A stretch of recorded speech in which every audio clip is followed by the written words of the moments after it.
ప్రస్తుతం ప్రపంచం చిన్నగా ఆర్టిఫిషియల్ ఇంటెలిజెన్స్ యుగంలోకి మారిపోతూ ఉంది, పడిపోతుంది. అందరూ అనుకుంటున్నారు ఏఐ చాలా సురక్షితము, ఇది సూపర్ ఇంటెలిజెన్స్, అది ఇది కొత్త కొత్త ఏఐలు పుట్టుకొస్తూ ఉన్నాయి. కాకపోతే గూగుల్ వాళ్ళు ఇది అంత సేఫ్ కాదు అని తేల్చేశారు.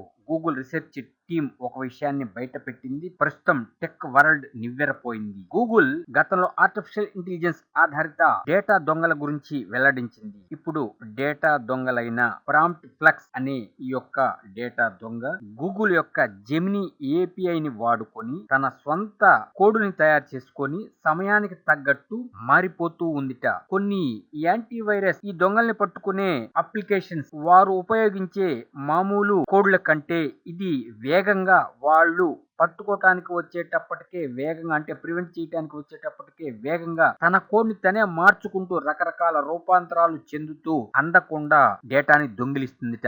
మన పర్సనల్ ఇన్ఫర్మేషన్ మొత్తం కుమ్మేస్తుందిట. ఈ విషయాన్ని గూగుల్ రీసెర్చ్ టీం వెల్లడించేటప్పటికి మైండ్ బ్లాంక్ అయింది. ఇది దేనికి దారి తీస్తుంది? ఇన్నాళ్ళు ఏమనుకుంటున్నారు, ఏఐ వాడితే సేఫ్ సేఫ్ సేఫ్, ఇది అసలు డేటా దొంగల్ని దగ్గరికి రానిదు అని అనుకుంటున్నారు. కానీ ఇప్పుడు గూగుల్ ప్రకటనతో ఒకసారి టెక్ వరల్డ్ షాక్ తిన్నది. ఏమిటి ఇలా జరిగిందని? ఈ యొక్క డేటా దొంగల్ని పట్టుకోవటం అనేది కష్టం. అప్పటికప్పుడే వేరే విధంగా కోడ్లని మార్చుకుంటూ స్క్రిప్ట్ ని మార్చేస్తూ దొరకకుండా ఉన్న సమాచారాన్ని దొంగిలించేస్తుందిట. ఈ విధంగా ఈ యొక్క డేటా దొంగలు రకరకాల మార్గాల్లో చొచ్చుకొని వస్తున్నారు.